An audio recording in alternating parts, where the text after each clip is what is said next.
आपण अनेकदा म्हणतो, माझ्याकडूनच का करायचं? पण श्रीकृष्ण सांगतात, प्रत्येकाचे कर्म त्याच्या स्वभावानुसार ठरलेले असते. दुसऱ्याचे काम आकर्षक वाटू शकते, पण आपले कर्तव्य सोडणे हेच खरे संकट आहे. या ओव्यांमध्ये श्रीकृष्ण आपल्याला शिकवतात, स्वधर्म पाळणे श्रेष्ठ आहे, जरी तो कठीण असला तरी. चला तर मग आता कर्मयोगातील हा महत्वाचा संदेश आपण ऐकूयात. तैसे सर्व सुखे सहित देवाचे मूर्तिमंत, येईल देखा काढत तुम्हा पाठी. पहा, त्याप्रमाणे सर्व सुखासहित मूर्तिमंत सुदैव तुम्हाला शोधित तुमच्या मागे मागे येईल. ऐसे समस्त भोग भरित हो आल तुम्ही अनाथ, जरी स्वधर्मे निरत वर्ताल बाप्पा. अशा प्रकारे जर तुम्ही एकनिष्ठपणाने स्वधर्माचे आचरण कराल तर सर्व भोग भोगून तुमचे मन हे निरीच्छ होईल. का चालिया सकळ संपदा, जो अनुसरेल इंद्रिय मदा, लुब्ध होऊन आस्वादा विषयांची या. उलट पक्षी सर्व संपत्ती लाभल्यावर विषयी लुब्ध होऊन इंद्रिय जशी सांगतील तसे ते वागतात. तेही यज्ञ भाविकी सुरी, जे हे संपत्ती दिधली पुरी, तया स्वधर्मे सर्पेश्वरी न बचेल जो. यज्ञाने संतुष्ट होणाऱ्या देवांनी जी ही पूर्ण संपत्ती दिली आहे, हे सर्व विसरून आपल्या स्वधर्माच्या आचरणाने जो सर्वेश्वरास भजत नाही. अग्निमुखी हवन न करील देवता पूजन, प्राप्त वेळे पूजन ब्राह्मणांचे. अग्नीच्या मुखात हवन करत नाही अथवा देवतांचे पूजन करणार नाही किंवा योग्य वेळी ब्राह्मणांनाही भोजन देणार नाही. विमुख होईन गुरु भक्ती, आदर न करील अतिथी, संतोषने दिल न्याती आपुलिये. जो गुरुची भक्ती करणार नाही, अतिथींना मान देणार नाही आणि आपल्या जातीला संतोषही देणार नाही. ऐसा स्वधर्म क्रिया रहितो, अथिले प्रणे प्रमत्तो, केवळ भोगासक्तो होईन जो. अशा प्रकारे जो स्वधर्माचे आचरण टाकून संपत्तीने उन्मत्त होऊन केवळ भोगामध्ये कढून जाईल, तया मग अपाव थोर आहे, जेने ते हातींचे सकळ जाये, देखा प्राप्तहीन लाहे भोग भोगू. त्याच्यावरती निश्चितपणे थोर संकट टाकून संपत्तीने उन्मत्त होऊन केवळ भोगामध्ये गढून जाईल. त्याच्यावर निश्चितपणे थोर संकट येते. त्याला मिळवलेले भोग सुद्धा भोगायला येणार नाहीत. त्याचे सारे ऐश्वर्य हे नष्ट होईल. जैसे गतायुषी शरीरे, चैतन्य वासून करी, आणि दैवाच्या घरी न राहे लक्ष्मी. जसे आयुष्य संपलेल्या देहात प्राण राहत नाही किंवा दैवहीनाच्या घरी लक्ष्मीही. तैसा स्वधर्म जरी लोभला, तरी सर्व सुखांचा थार मोडला, जैसा दीपासवे हरपला प्रकाशू जाय. जसा दिवा मालवल्यावर प्रकाश हा निघून जातो, तसा धर्म लुप्त झाला की सर्व सुखाचे ऐश्वर्य स्थान हे नाहीसे होते. तैसी निज वृत्तीचे सांडे, तीर्थ स्वतंत्रते वस्ती न घडे, ऐका प्रजाओ हे पुढे विरंची म्हणे. त्याप्रमाणे आपला आचार सुटल्यावर आत्मस्वातंत्र्य राहत नाही. ब्रह्मदेव म्हणाले, जीव हो, तुम्ही हे सर्व आपल्या मना म्हणून स्वधर्म जो सांडिल, तया ते काळू दंडिल, चोरू म्हणून हरिल सर्वस्व तयांचे. म्हणून आपला धर्म जो टाकेल त्याला यमधर्म शिक्षा करेल आणि तो केवळ चोर आहे असे समजून त्याचे सर्वस्व हिरावून घेईल. मग सकळ दोष भवन्ते, जीव सोनी घेती तयांते, रात्री समयी स्मशानांते, भूते जैसी. रात्रीच्या वेळी जशी पिशाचे स्मशान व्यापून टाकतात, त्याप्रमाणे मग सर्व पापे त्याला घेरत असतात. तैसे त्रिभुवनींचे दुःखे आणि नानाविधी पातके, दैन्य जात तितुके तेथेंची वसे. त्याप्रमाणे त्रैलोक्यात असणारी सर्व दुःखे आणि अनेक प्रकारची पापे, सर्व दैन्य हे त्यांच्या जवळ राहतात. ऐसे होय तया उन्मत्ता, मग न सुटे पापा रुदता, कल्पांते ही सर्वथा प्राणी गण हो. त्या उन्मत्त मनुष्याची अशी निश्चितपणे स्थिती होते आणि मग कितीही आक्रोश केला तरी त्याची कल्पांतापर्यंत त्यातून सुटका होत नाही. म्हणून निज वृत्ती हे न संडावी, इंद्रिये बरळू नेंदावी, ऐसे प्रजांते शिकवी चतुराननो. म्हणून स्वधर्म सोडू नये, इंद्रियांना स्वैर होऊन न द्यावे असा ब्रह्मदेवाने प्रजेला उपदेश केलेला आहे. जैसे जळचराचर सांडे आणि तक्षणी मरण मांडे, हा स्वधर्म तेने पांडे विसंबो नये. जसे माशांना पाण्याचा वियोग झाला की तत्क्षणी मरण येते, त्याप्रमाणे स्वधर्माचरणाच्या त्यागाने मनुष्याचा नाश होतो. म्हणून तुम्ही स्वधर्माला कधीही न विसरावे. म्हणून तुम्ही समजते आपुलेल या कर्मी उचिते, निरत व्हावे पुढत पुढते म्हणिपत असे. म्हणून तुम्ही सर्वांना आपल्या विहित कर्माचरणात तत्पर असावे, हेच वारंवार सांगणे आहे.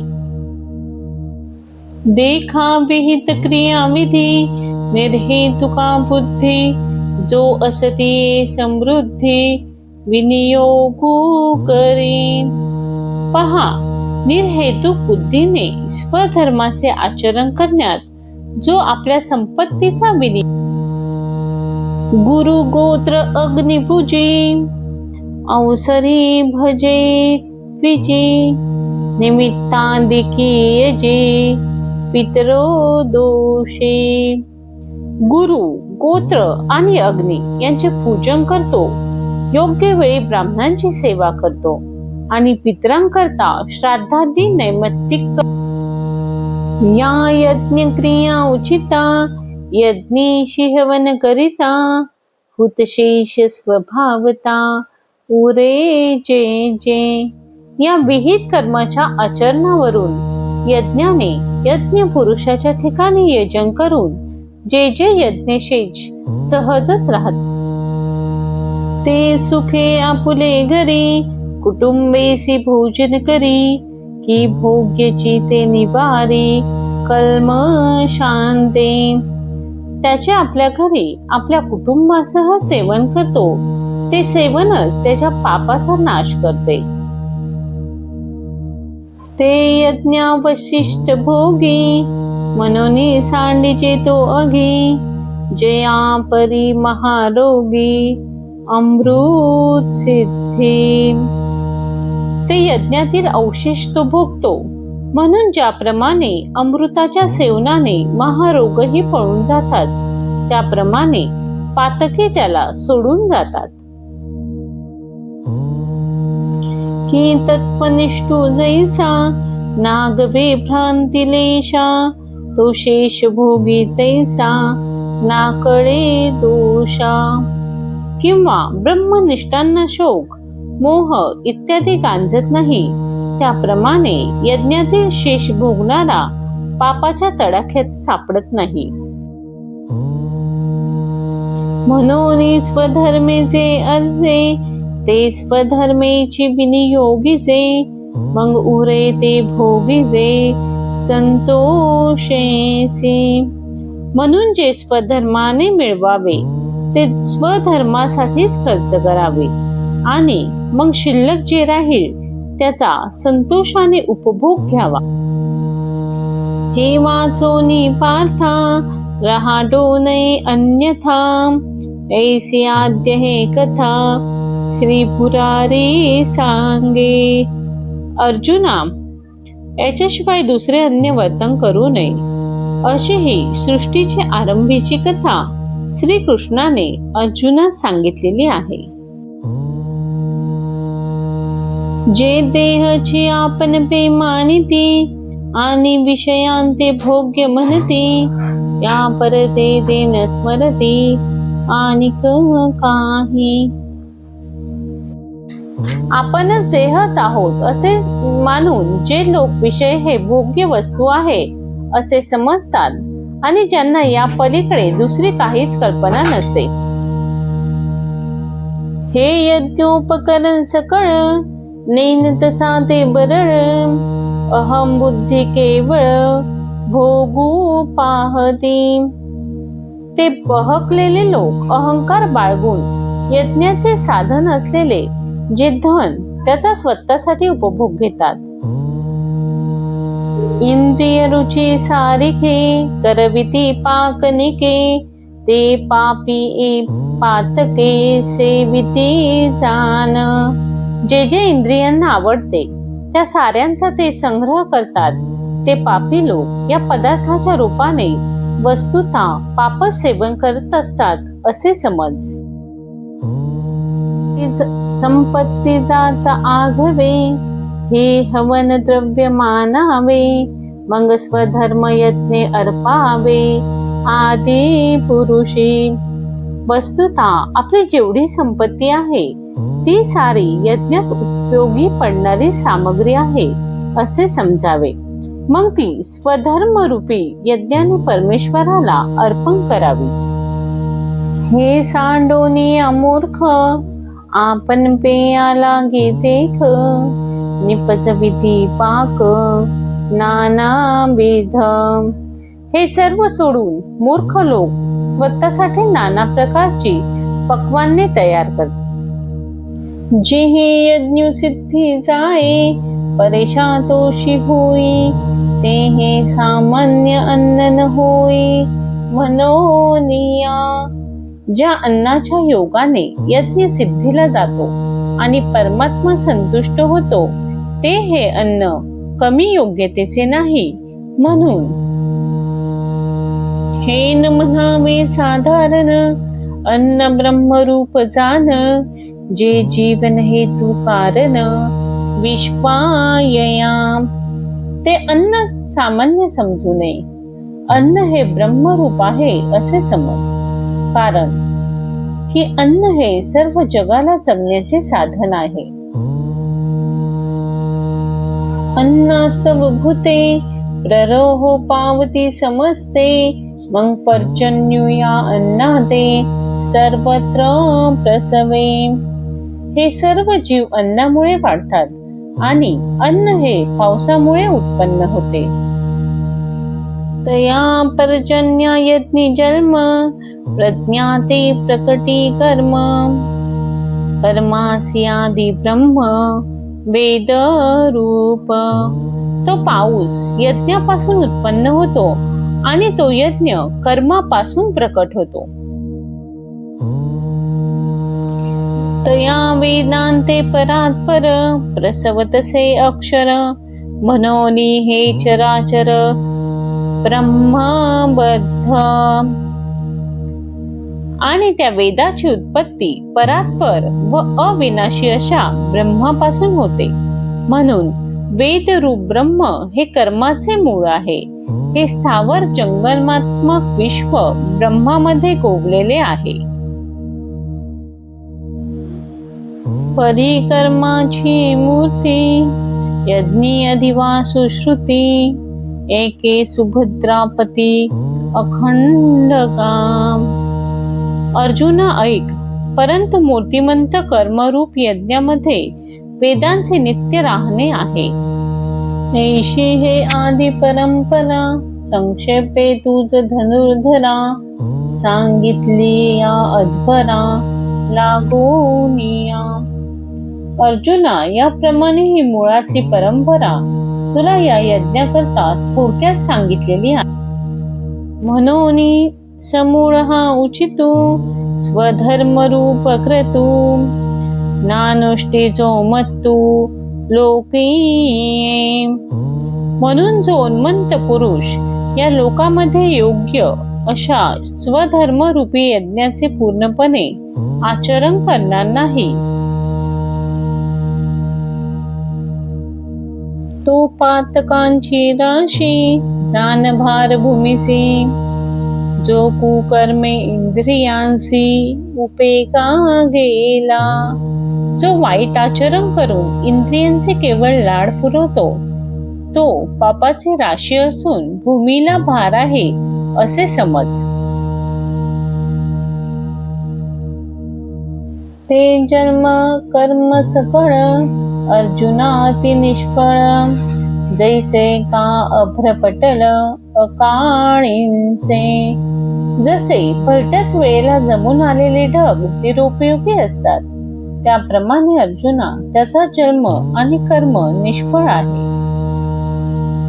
आगळा स्तन्य अजेचे तैसे जियाले देखे तयांचे. जया अनुष्ठान स्वधर्माचे घडेची नाम. किंवा ज्याच्या हातून आपल्या धर्माचे आचरण होत नाही, त्याचे जगणे शेळीच्या गळ्याला आलेल्या स्तनाप्रमाणे निरर्थक आहे असे समज. म्हणून एके पांडवा हा स्वधर्मू कमनेन संडावा सर्व भावे भजावा हाची एकू. म्हणून अर्जुना ऐक, आपला धर्म कोणीही सोडू नये. काया वाचा मनाने या स्वधर्माचेच आचरण करावे. हा का शरीर जरी जाहले तरी कर्तव्य वागे आले. मग उचित का आपुले ओसंडावे. शरीर धारण केल्यावर कर्तव्य ओघानेच येते, मग विहित कर्म कशासाठी टाकून द्यावे. परिसपासव्यसाची मूर्तीला होनी देहाची. खंती करीती कर्माची ते गावंढे गाम. अर्जुना ऐक, मनुष्य शरीर मिळाले असता जे कर्माचा कंटाळा करतात ते मूर्ख अडाणी देखे असतेनी देह धर्मे. ईत तोची एकूण लिपे कर्मे. जो अखंडित रमे आपण पांची. पहा, जो सदैव आपल्या स्वरूपात रममान असतो तोच एक या जगात देह धर्माने युक्त असूनही कर्माने लिप्त होत नाही. जे तो आत्मबोधे तोषला तरी कृतकार्यु देखे झाला. मनोने सहजे सांडवला कर्म संगाम. कारण की तो आत्मज्ञानाने संतुष्ट होऊन कृतकृत्य झालेला असतो, म्हणून त्याचा कर्माशी संबंध हा सहज सुटलेला असतो. तृप्ती झाली आजैसी साधने सरती आपैसी. देखे आत्मदृष्टी जैसी कर्मे नाही. ज्याप्रमाणे पोट भरल्यावर स्वयंपाक करण्याचा खटाटोप सहजच संपतो, त्याप्रमाणे आत्मानंदाच्या तृप्तीत कर्माची खटपट सहजच संपते. जमवरी अर्जुना तो बोध भेटे नामना. तवंची या साधना पंजावे लागे. अर्जुना, जोपर्यंत ते ज्ञान अंतःकरणामध्ये उत्पन्न होत नाही तोपर्यंतच या साधनांची खटपट करावी लागते. नोनी दुनियतु सकळ काम रहितु होऊनियाचितु स्वधर्मे रहाटे. म्हणून तू सर्व आसक्ती टाकून दे आणि निरंतर उचित जो स्वधर्म त्याप्रमाणे तू वाग.